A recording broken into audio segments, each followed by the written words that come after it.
ভোটের দিন ভোট কেন্দ্র পরিদর্শনে গিয়ে বিক্ষোভের মুখে পড়লেন মাদারিহাট বিধানসভার উপনির্বাচনে বিজেপি প্রার্থী রাহুল লোহার। তাকে ঘিরে দেওয়া হলো স্লোগান, খেলেন ধাক্কা, ভাঙল তার গাড়ির কাজ। ঘটনাটি ঘটেছে বুধবার দুপুরে আলিপুরদুয়ার জেলার মাদারিহাট বিধানসভার মুজনাই চা বাগানের বাঙ্গাবাড়ি এলাকায় 1460 এবং 1462 নম্বর বুথে। অন্য সময় বিজেপি নেতাদের এলাকায় দেখা যায় না। ভোটের সময় কেন তারা এসেছে? বিজেপির প্রতিনিধিরা এলাকার জন্য কি কাজ করেছে? রাহুলকে ঘিরে এমন প্রশ্ন তোলেন বাগানের শ্রমিকেরা।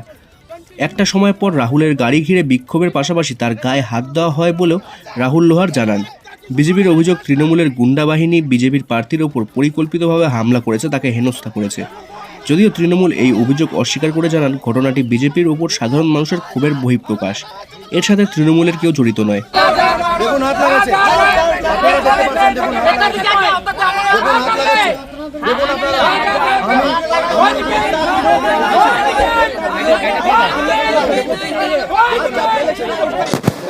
আমরা তো করবো, আমরা 40-50 জনের নামে করবো, কারণ শিশু রাঙ্গালি বেজনা যেখানে হয়েছে জিজিপিতে, মুজনাইতে আলাদা লোক ছিল, এখানেও তো 2-3 জায়গায় আমার উপর অ্যাটাক হয়েছে।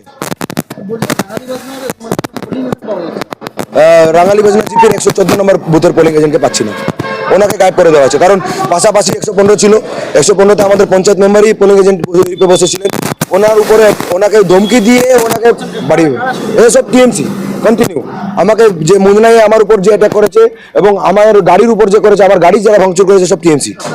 এবং যারা মুজনাইতে করেছিল, আপনাকে বলে দিতে চাই, ওখানকার টিএমসির লিডাররা যারা আছেন তারা হচ্ছেন ওখানকার পিএফ এর টাকা খেয়ে কিছুদিন আগে তারা জেলে গেছিলেন, তাদের সেই গুন্ডারা কিন্তু আমার উপর অ্যাটাক করেছে। সাহু আছেন, সাহু। দেখেন, আমি কোনো নিরাপত্তা আমার জন্য লাগবে না, আমাকে চাই যে বুথে ভোটিং হচ্ছে সেখানে নিরাপত্তা দিক। এখানে কি হয়েছে, আমাদের এমএলএ ছিল, এমপি বাবু ছিল, এমএলএ বাবু ছিল, আজকে 8 বছর ধরে 8.5 বছর ধরে মনস্তিকা এমএলএ ছিল, কিন্তু আমাদের বাঙ্গাবাড়ি মুজনাই ডিভিশনে কোনো ডেভেলপ হয়নি। জন বার্লা ছিল 5 বছর, কোনো কিছু করে নাই। তো মানুষের মনে একটা ক্ষোভ আছে যে আজকে আমরা বিজেপি ভোটপুর ভোট এখান থেকে নিয়ে যাই, কিন্তু আমাদের আজকে আইসে বাগানে কিছু করছে, আজ পর্যন্ত কিছু করে না। ওই জন্য লোকের অভিযোগ এবার আমরা টিএমসিকে ভোট দিব, বিজেপিকে ভোট দিব না।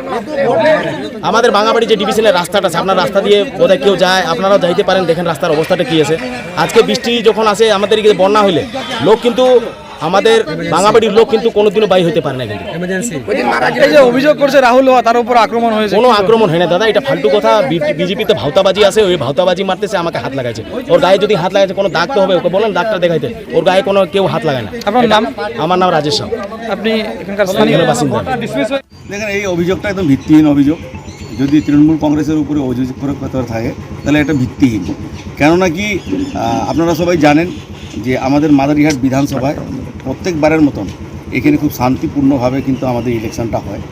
এখন 8 বছরের আমাদের এমএলএ এমপিরা কোনো কাজ, উন্নয়নের কাজ করতে পারেননি, তাই এখন জনগণের বিক্ষোভ। এখন মানুষ আজকে ইলেকশনের দিন ওনাদেরকে পাচ্ছে, এর আগে কিন্তু ওনাদের নিজের পাশে কিন্তু কোনোদিনও পাননি। পরিষেবার কথা তো দূরের কথা, কোনো উন্নয়নের কোনো একটা কিছু কাজই করেন নাই। তার জন্য এখন জনগণের এটা আক্রোশ হতে পারে, আমাদের তাতে কিছু এই ধরনের আক্রোশ তো দেখা যায় না যে বিজেপি কোনো প্রার্থীর গাড়ি ঘিরে প্রচুর মানুষ, যেটা বলছে যে তৃণমূল কর্মীরা আটকে ধরেছে, ভাঙচুর করছে।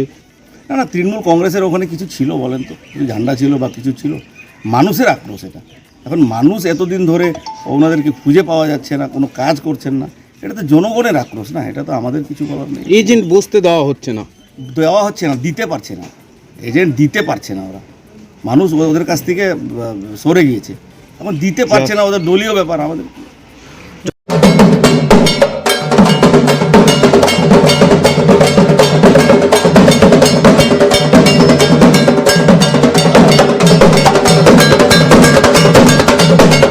বানারহাট 2 নম্বর গ্রাম পঞ্চায়েতের পক্ষ থেকে সকলকে শুভ শারদীয়ার আন্তরিক প্রীতি ও শুভেচ্ছা।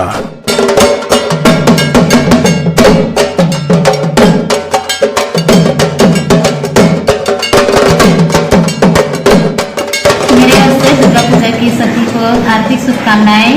दुर्गा पूजा के अवसर पर कुछ भी ऐसा मत कीजिए जैसे कि लोगों को असुविधा हो जाए, और लोगों को सेफ लाइफ भी करना चाहिए जिससे कि माहौल खराब ना हो। अगर ऐसा कुछ भी घटना होता है उनसे प्रशासन को जानकारी दे, और पूजा के अवसर पर विसर्जन के समय इधर उधर नदी में कचरा सब मत फैलाए जिससे डेंगू जैसी बीमारियां भी होती है।